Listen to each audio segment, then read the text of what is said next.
Hello दोस्तों, legalbuzz.com पर आपका स्वागत है। लीगल बज एप्लीकेशन भी आप गूगल प्ले स्टोर से डाउनलोड कर सकते हैं और प्रारंभिक और मुख्य परीक्षा के प्रश्नों का प्रतिदिन अभ्यास कर सकते हैं।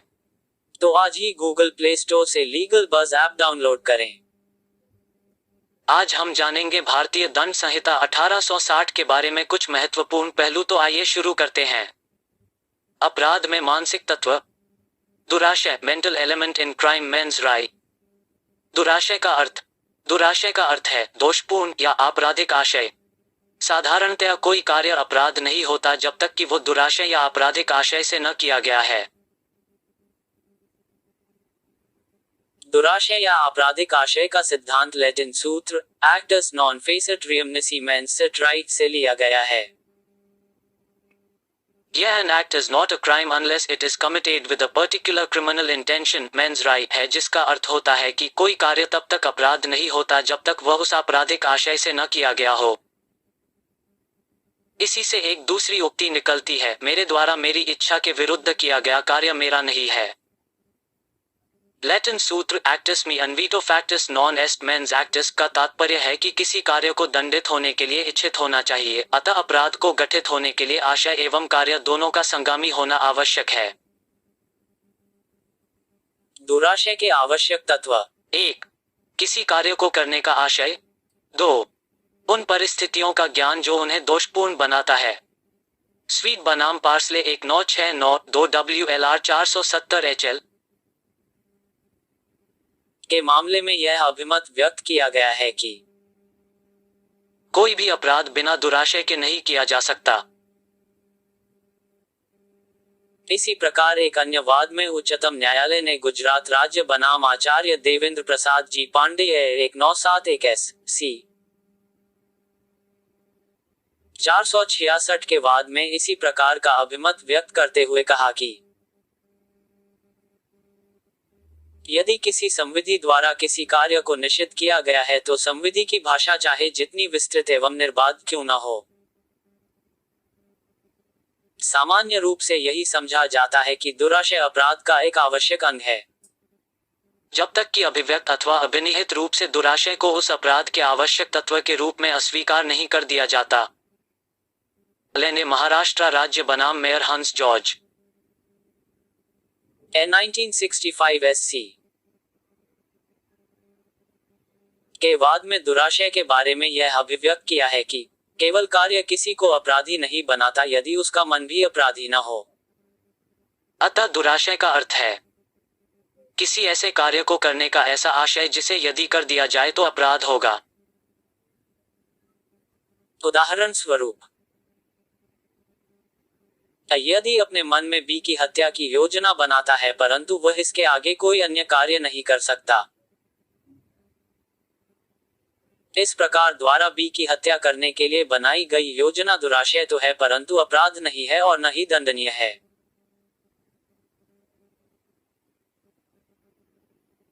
समय के साथ कानूनों में भी परिवर्तन होता रहता है, नए कार्य अपराध घोषित होते रहते हैं, इसलिए दुराशय या आपराधिक आशय का अर्थ भी कानूनों के साथ साथ परिवर्तित होता रहता है, क्योंकि जब तक किसी कार्य को करना अपराध नहीं होता तब तक उसके बारे में दुराशय की कल्पना नहीं की जा सकती। इसी कारण से विधिशास्त्री दुराशय की निश्चित परिभाषा देने में असफल रहे। जैसा कि स्टीफन का मत है कि शब्द दुराशय विभिन्न अर्थों वाला है, अर्थात इसका कोई एक अर्थ नहीं हो सकता। आंगल विधि में दुराशय एवं सांविधिक अपराध का महत्व। आंगल दंड विधि में दुराशय या आपराधिक आशय एक महत्वपूर्ण स्थान रखता है, क्योंकि इसी सिद्धांत पर ही अंग्रेजी विधि आधारित है। आंगल सामान्य विधि का सामान्य स्वरूप दुराशय पर आधारित है। 1. विधि की भूल। विधि की भूल से संबंधित मामला R0 बनाम प्रिंस 1875 LR 2 CCR 154 का है।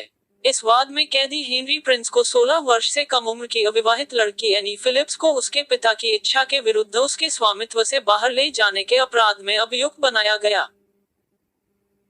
न्यायाधीश ब्लैकबर्न के निर्णय के अनुसार कि कैदी ने समुचित आधार पर सद्भावना से विश्वास किया था कि लड़की की उम्र 18 वर्ष की है, इस आधार पर कैदी को क्षमा नहीं किया जा सकता कि उसका कार्य दुराशय पूर्वक नहीं था। 2. तथ्य की भूल। तथ्य की भूल से संबंधित मामला क्वीन बनाम टाल्सन है।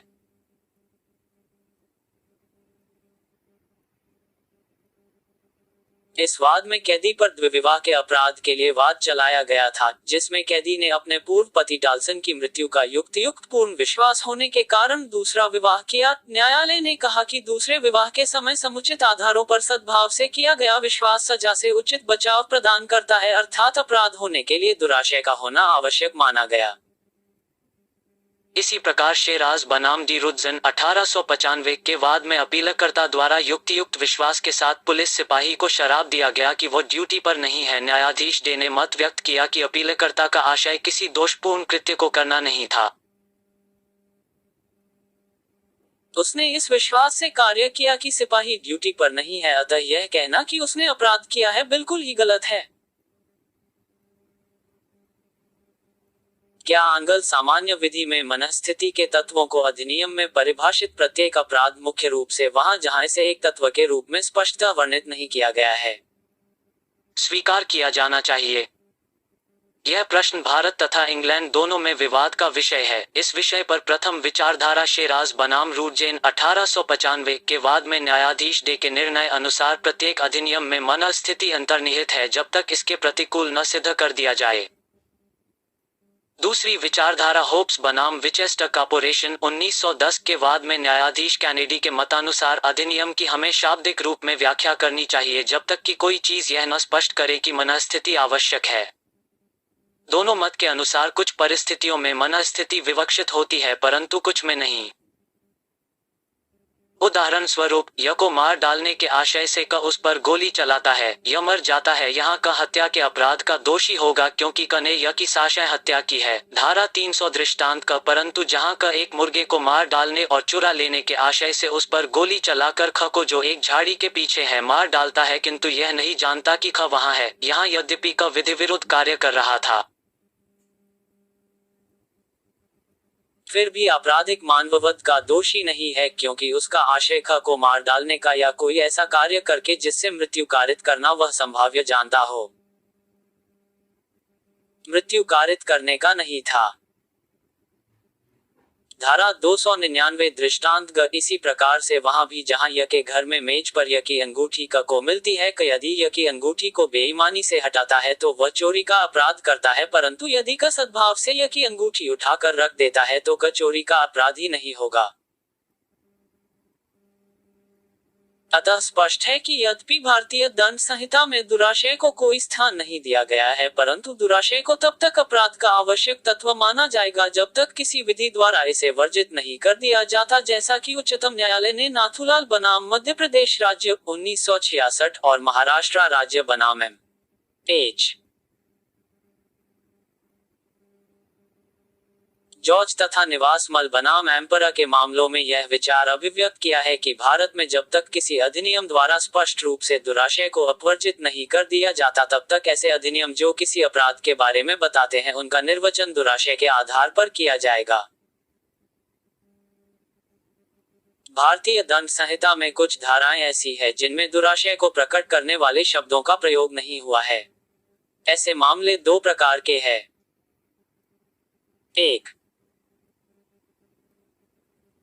कुछ कृत्य तथा उसके परिणाम पूरे समाज या राज्य के लिए इतने हानिकारक है कि उनको कारित करने के आशय के अभाव में भी दंड देना उचित एवं श्रेयस्कर समझा गया, जैसे भारत सरकार के विरुद्ध युद्ध करना, राजद्रोह और व्यापहरण एवं अपहरण। ऐसे मामलों को कठोर दायित्व तथा पूर्ण दायित्व का स्वरूप प्रदान कर दिया गया है।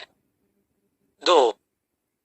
जहां कृत्य अपने आप में इस प्रकार है जिससे एक प्रबल विश्वास उत्पन्न होता है कि जिसने कार्य की इच्छा किया था उसके परिणामों के बारे में अवश्य सोचा होगा, जैसे सिक्कों एवं स्टापों का कूटकरण।